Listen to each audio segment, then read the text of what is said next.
Il nous reste donc à combiner le système S hyperstatique, que voilà, avec le système S2 isostatique et unitaire, qui est ici. Alors, on reprend évidemment les données toujours pareil, hein, E et I. Alors, les deux poteaux sont toujours suivant leur inertie faible et la poutre suivant l'inertie forte. Les longueurs et ensuite les valeurs du système M0, donc du système hyperstatique, et puis ensuite les systèmes unitaires. Alors, si on commence par le poteau AC, on a un triangle sur le système hyperstatique et on a un autre triangle sur le système unitaire.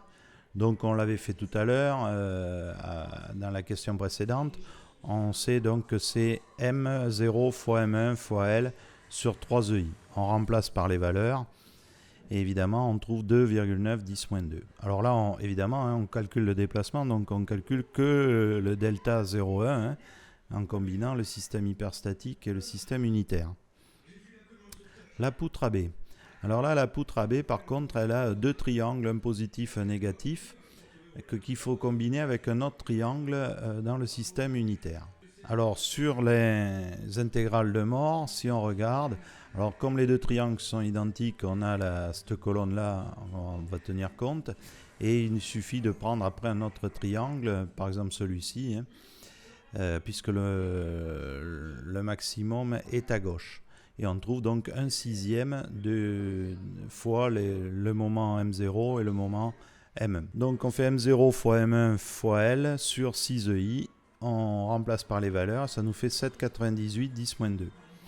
Pour le poteau BD, eh bien, il est nul sur le système unitaire, donc c'est pas la peine de faire de calcul.